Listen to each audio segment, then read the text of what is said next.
이강민의 샵지사 9월호 12번째 페이지. 누구에게나 명과 암이 있죠. AS 기사님으로 변신해 조선왕들의 명을 조명하러 오신 빛광일 선생님과 함께합니다. 어서 오세요. 안녕하세요. 박광일입니다. 제 스패너까지 들고 애장품 들고 오셨네요. 네, 그러니까 여러분이 알고 있는 왕에 대해서 새롭게 이제 그렇게 좀 보수 그렇죠. 하기 위해서 이제 이거를 들고 왔습니다. 예.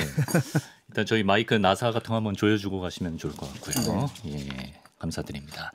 자, 이 코너 그동안 저희가 안 좋은 면모 위주로 다뤘던 조선 왕들의 어떤 공적을 평가해보는 조선 왕 애프터 서비스 시리즈입니다. 지난 시간에 첫 시간 영조의 AS 편 반응이 아주 뜨거웠고, 그리고 이제 시청하신 분들도 이제 댓글로 이제 각자의 근거를 달아서 네. 영조는 이러면은 정말 호평할 만하다, 네. 비평할 만하다 이런 걸 이제 달아주시니까 그렇죠. 오랜만에 좀 교양 프로 느낌 난 것 같고. 맞습니다. 예, 그래서 조선시대 어떤 왕이 되었던 어떤 정책이 되었던 빛과 그림자가 있는데 그거를 어떤 하나의 이미지로 이해를 해버리는 순간 조금 더 다른 면, 그리고 또 그걸 보완하는 여러 가지 내용들을 이렇게 묻어버리는 경향이 있어요. 네. 즉 이런 것들을 막 끄집어내서 조금 더 살펴볼 만한 내용들을 찾아보는 것들이 역사에서 이제 연구를 하는 이유이기도 하고, 그럴 때 우리가 또 참고할 만한 부분들이 더 많이 생기는 것 같기도 하죠. 네, 건강한 토론의 장 이번에도 기대해보고. 그런 댓글도 있었습니다.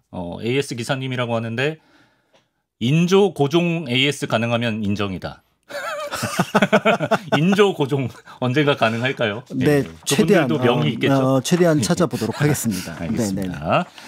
두 번째 시간입니다. 오늘 저희가 AS 해드릴 왕은 누구인가요? 네, 참 이 임금님 얘기하면은 그래도 좀 심하지 않어라고 할 수 있는 인물입니다. 바로 세조. 세조는 좀 심하지 않아요? 세조 AS가 되나? 그러니까요. 그러니까 조선시대 아마 임금들 중에서, 국왕들 중에서 네. 가장 비판의 강도가 높은 임금이 바로 이제 세조라고 볼 수 있을 것 같은데요. 뭐 잘 아시는 것처럼 그 개유정난 먼저 일으키고, 그렇죠.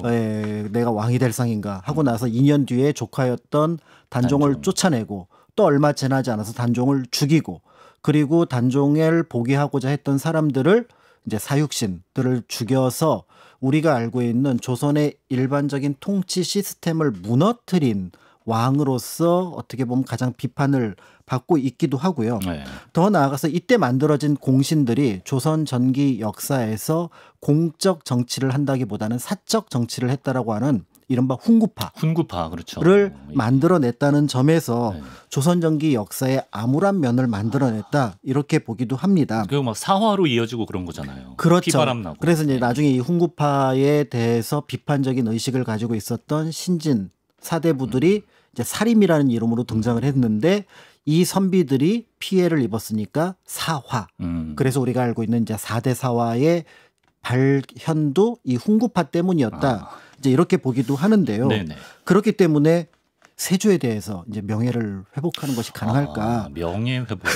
이거 굉장히 리스크 걸고 오늘 방송하시는 것 네. 같아요. 그래서 이제 전혀 다른 영역에서 좀 찾아봤더니 눈에 띄는 장면들이 몇 개가 있어서 그 중에서 한 2가지 정도를 골라봤는데, 세조의 공적이라 할 만한 거? 그렇습니다. 2가지? 예. 하나는 이제 한글 보급과 관련된 부분이고, 그러니까 한글을 널리 이제 알렸던 부분.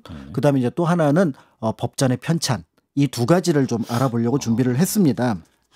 법전 편찬은 뭐 그렇다 치고 네. 한글 보급에 기여를 했어요? 그렇죠. 그러니까 우리가 이제 한국 역사에서 가장 큰 사건을 꼽으라 그러면 거의 대부분이 이제 한글 창제, 한글 반포를 얘기를 하고, 그 때문에 사실은 좀 세종대왕이 좀 억울한 면도 있죠. 뭐 공법이라든지 여러 과학기구, 제도 이런 걸 만들었는데 세종대왕 하면은 한글로, 한글이 더. 네, 그래서 다른 공적들에 대해서 접근할 여지를 좀 이렇게 축소시켜 놓은 경향이 있을 정도로 한글은 어마어마한 어떤 한국사에 영향을 끼쳤다고 볼 수 있고, 더 나아가서 현재 대한민국에서 한글을 빼놓고 대한민국의 어떤 뭐 정치, 경제, 사회, 문화를 본다? 거의 불가능하잖아요. 한글의 위상은 점점 높아지고 있고. 그렇습니다.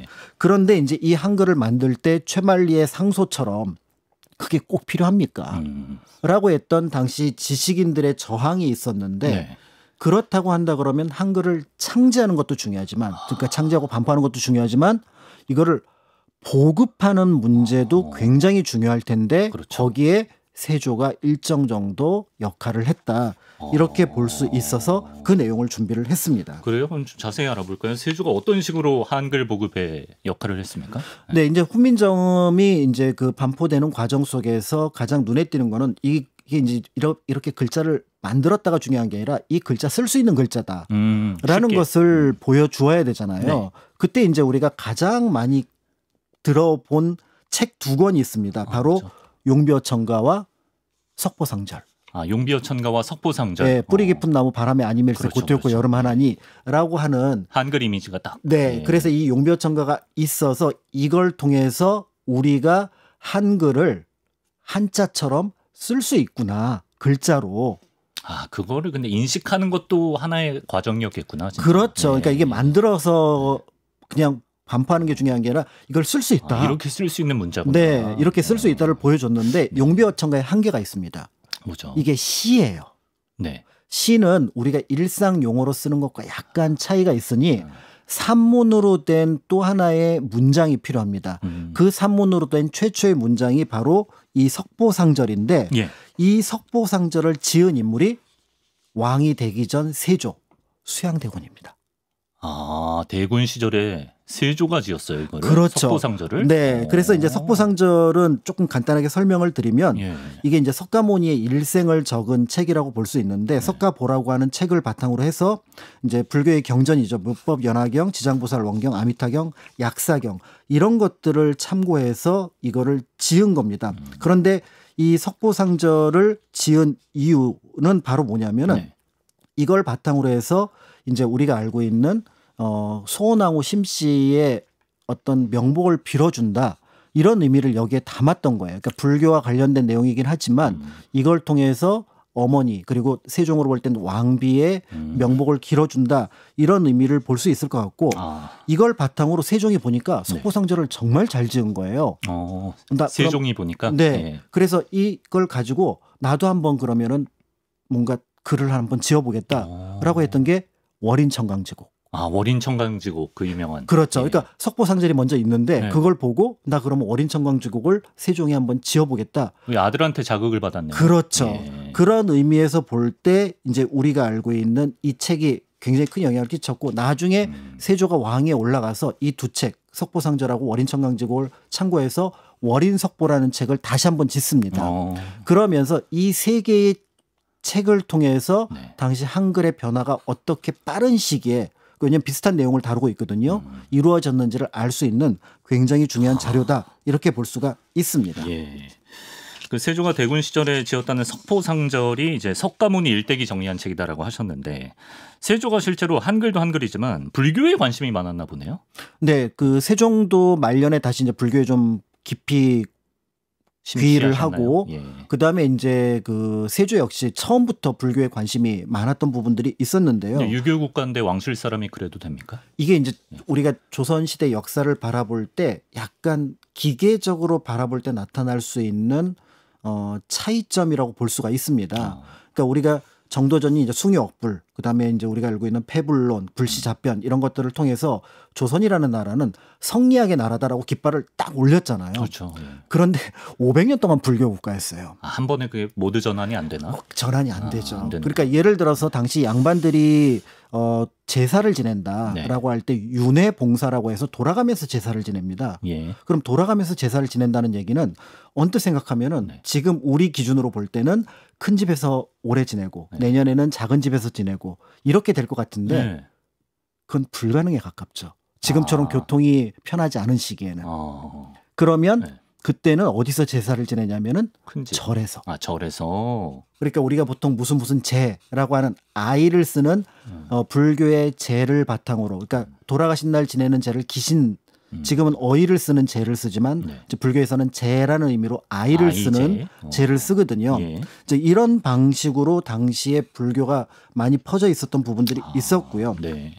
그리고 한편으로 이제 그 불교에 굉장히 왕실이 깊이 관여됐다라는 걸 볼 수 있는 게 세종 때 이제 내원당 내불당이라고 해서 궁궐 안에다가 이제 불당을 조그맣게 짓기도 했었지만 세종 때요. 네. 그런데 세조 때는 아예 더 나아가서 예.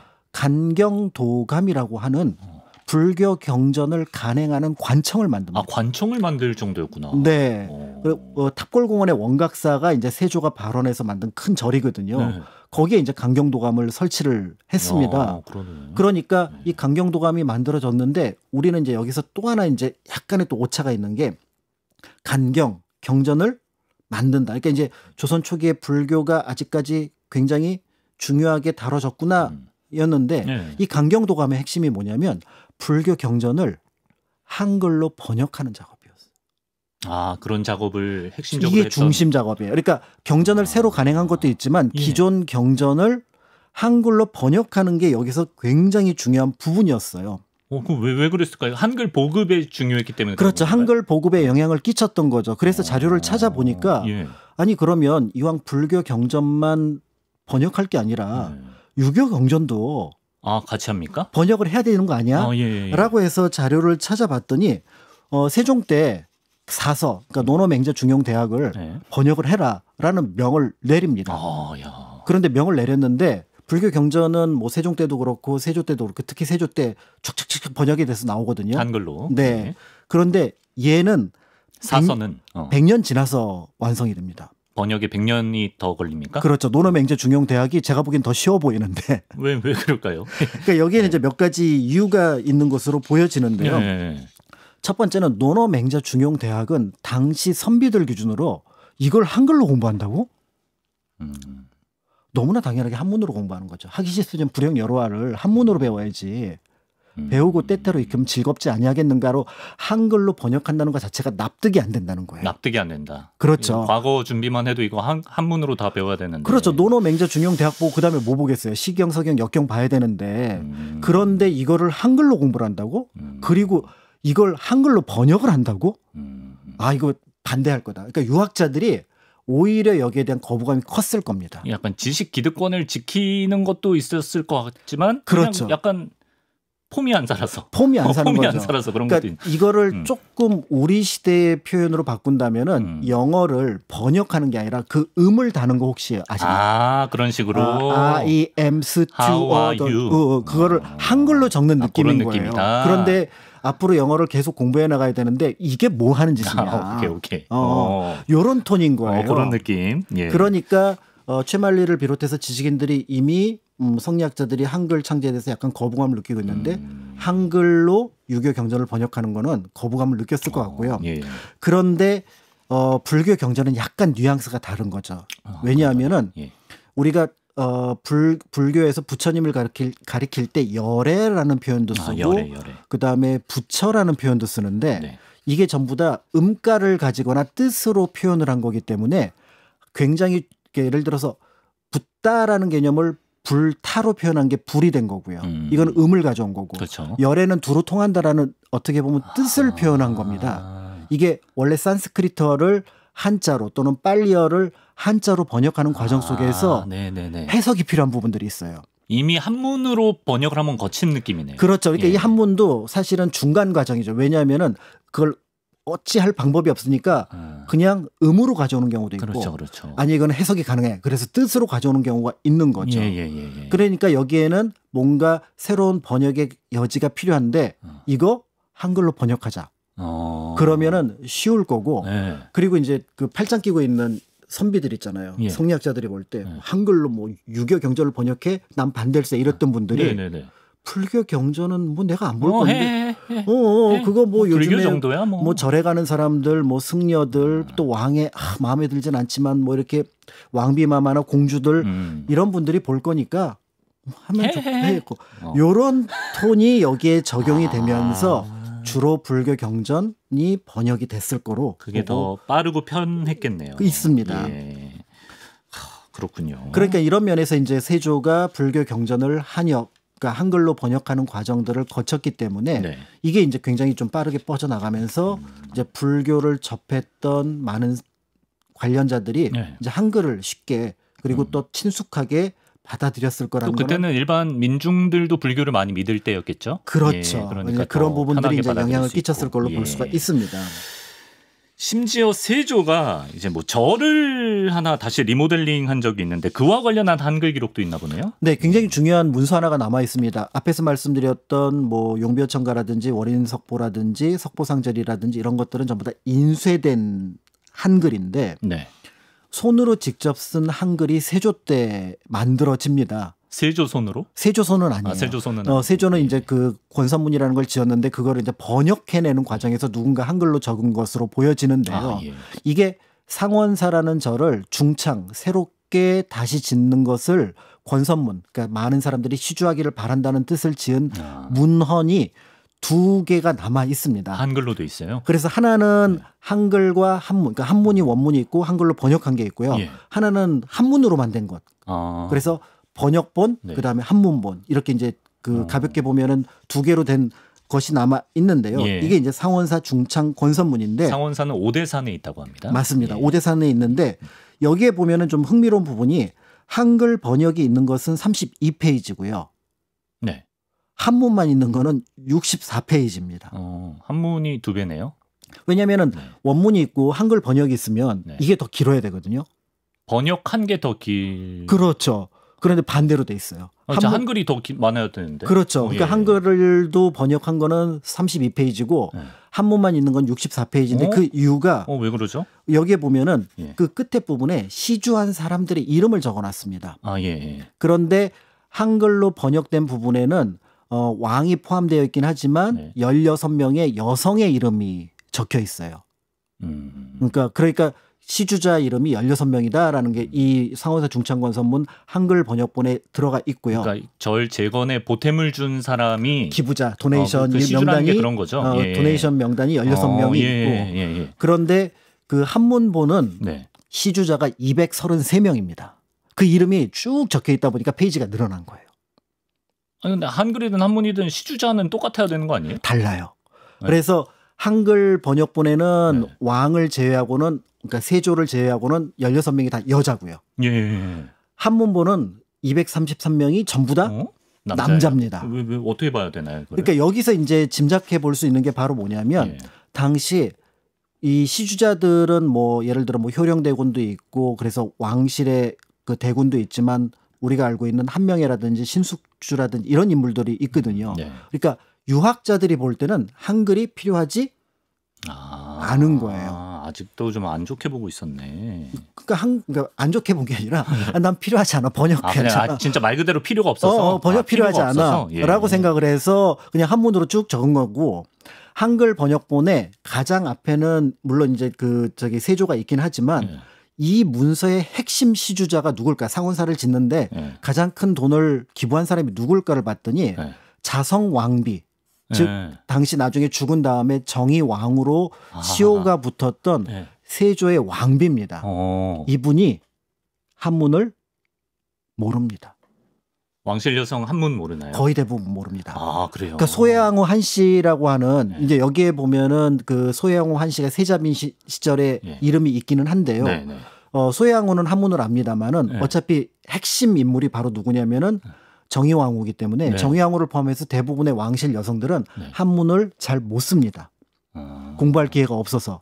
그러니까 이 문서는 왕실 여성 특히 정의왕후를 위해서 만들었기 때문에 여기에다가 한글로 된 번역본을 붙였다고 볼 수가 있는 거예요. 그러니까 당시에 한글이 어떤 용도로 쓰였는지를 짐작해 볼 수 있는 부분이 있는 거죠. 예.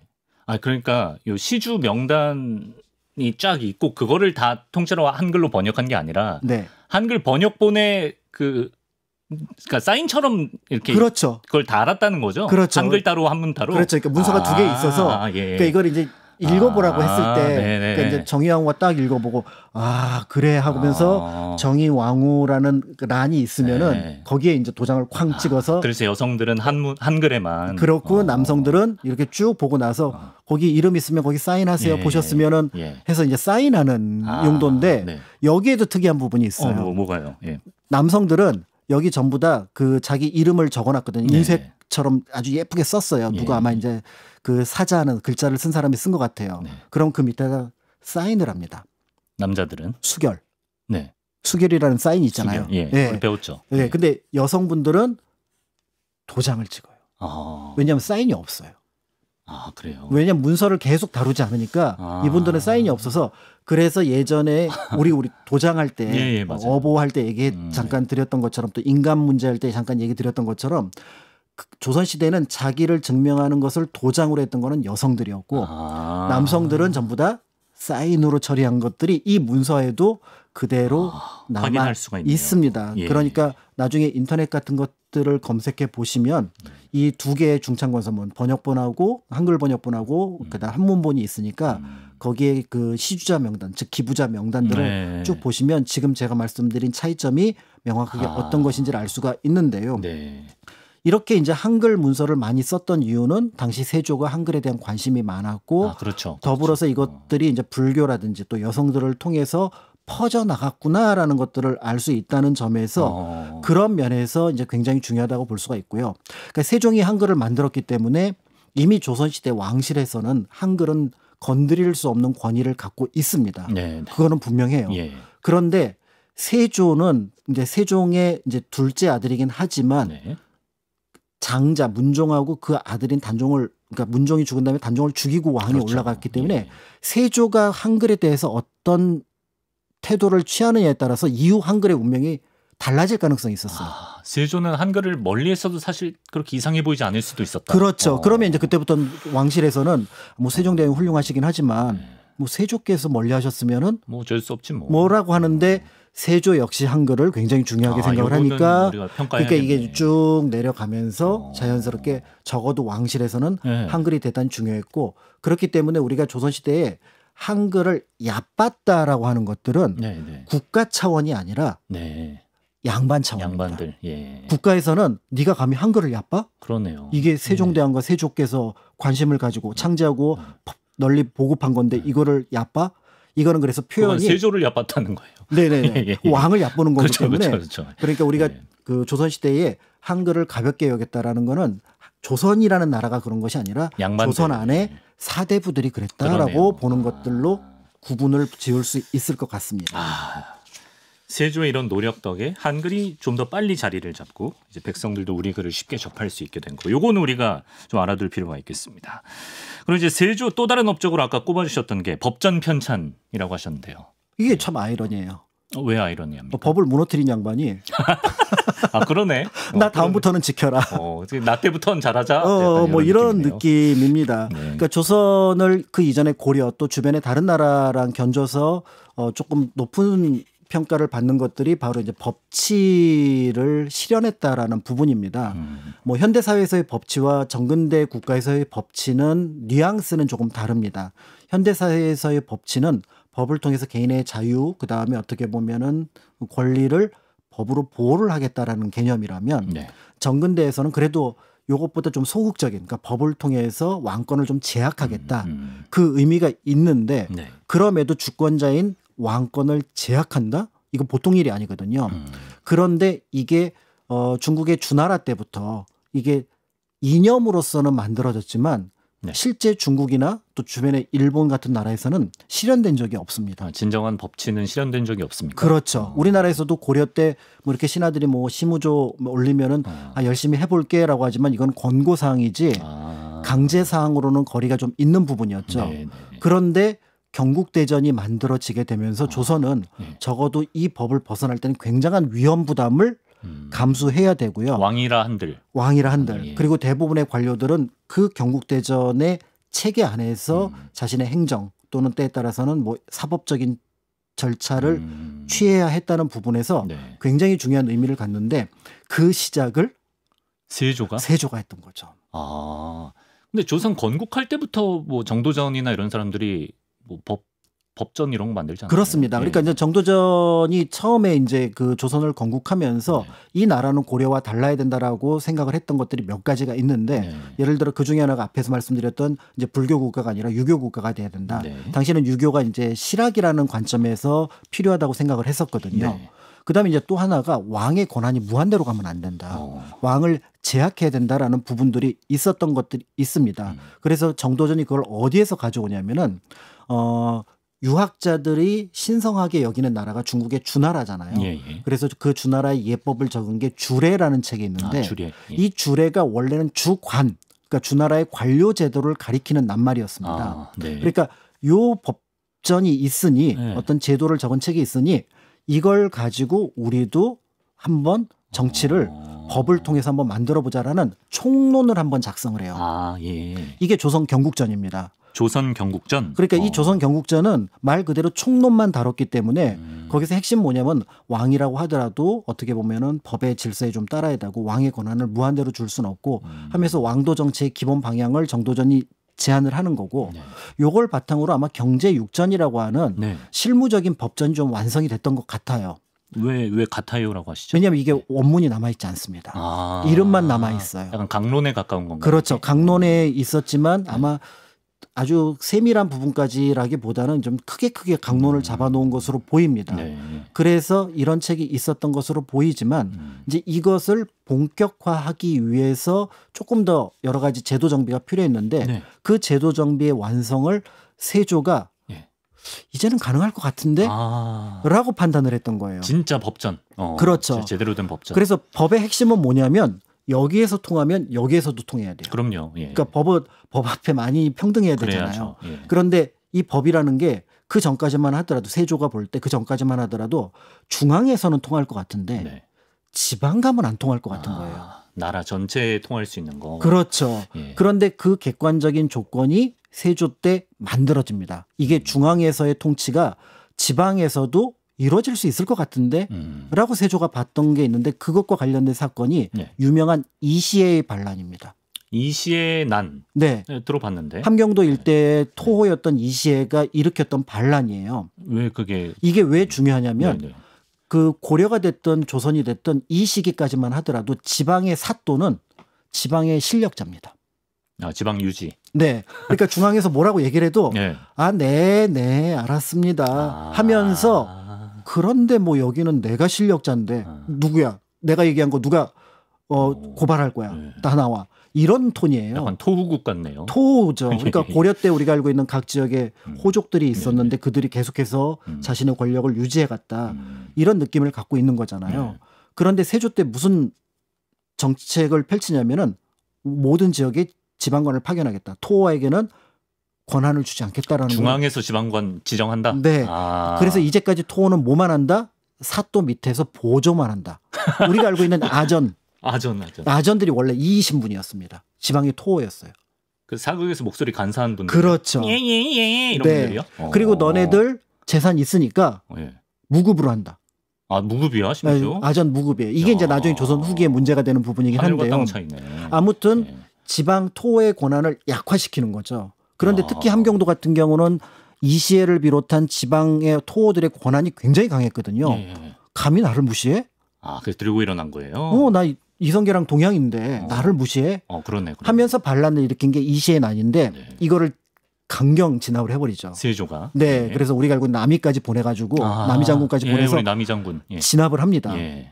그랬더니 전국의 토호들이 이거 안 되겠는데. 이제는 깨갱. 그렇죠. 그러니까 이제 서울에서 한양에서 지방관 보내면 받는 걸로.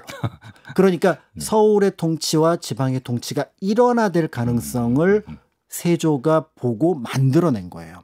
이것도 진짜 중요한 일이네. 그렇죠. 그러니까 우리가 보통 전 세계에서 유례가 없는 정근대 중앙 집권 국가인데 그 틀을 정도전이 지향했다고는 하나 그게 실현된 거는 세조 때라고 볼 수가 있는 거죠. 그게 이제 경국대전을 중심으로. 그렇죠. 그러니까 이제 이렇게 되니까 그러면 서울에서 통하는 법전이 예를 들어 전라도든 경상도든 충청도든 함경도도 네. 통할 수 있다. 통할 수 그럼 있다. 법전을 제대로 만들자라고 하면서 예를 들어 재정과 관련된 호전, 그다음에 형벌과 관련된 형전 이런 것들을 세조 때 만들기 시작하면서 나머지 체제들도 어느 정도 정리를 해서 우리가 성종 때 경국대전을 반포하지만 경국대전 하면 성종으로 기억하는데 반포하지만 그분은 이제 뒤 마무리 작업을 한 거고요. 오래 기초 작업과 큰 틀은 모두 세조가 잡은 겁니다. AS 되네요. 네.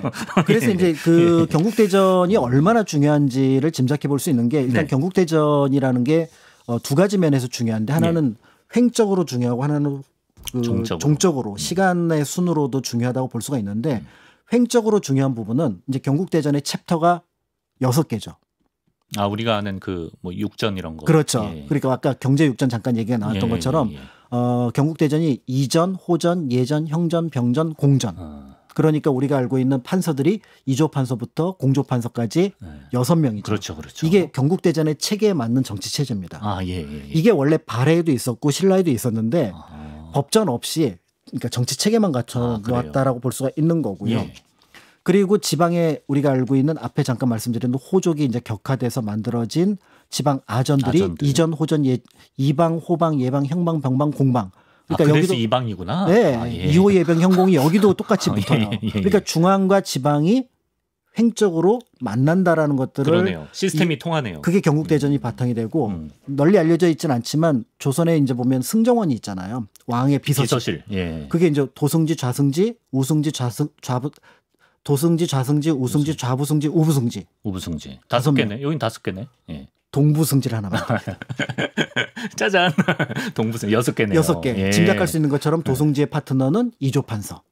아, 그것도 다 매치가 돼요. 그 승지의 파트너는 호조판서. 그러니까 지금 청와대 수석이 있고 그에 해당하는 장관들이 있잖아요. 네. 이 체계가 여기서 확정이 수석 비서관에 해당하네요. 그렇습니다. 네, 그렇죠. 예. 그러니까 이제 수석 비서관하고 장관들하고 서로 이제 만나서 그러네. 뭐 인사 문제가 됐든 아니면 재정 문제가 됐든 이런 것들을 만들 수 있는 횡적 공간의 통일성을 이 경국대전이 만들어내고요. 예. 이제 경국대전이 한번 만들어지니까 시간이 지나면서 이제 개정을 해야 되잖아요. 네. 그러니까 개정을 해야 되는데 이 경국대전을 가리키는 약칭 4글자로 돼 있으니까 2글자로 줄여서 부를 때 네. 대전이라고 부릅니다. 아, 대전. 예. 그렇죠. 그러니까 대전이라고 부르는데 그 대전을 이어서 편찬했다. 대전. 속대전. 아, 속대전. 네. 아, 속대전. 대전을 다시 좀 정리를 해서 편찬했다. 네. 대전 통편. 어허. 그 다음에 고종 때 우리가 알고 있는 이거를 다시 한번 시대에 맞춰서 정리를 했으니까 모아서 여러 가지 것들을 제도를 정리를 했다. 대전 회통.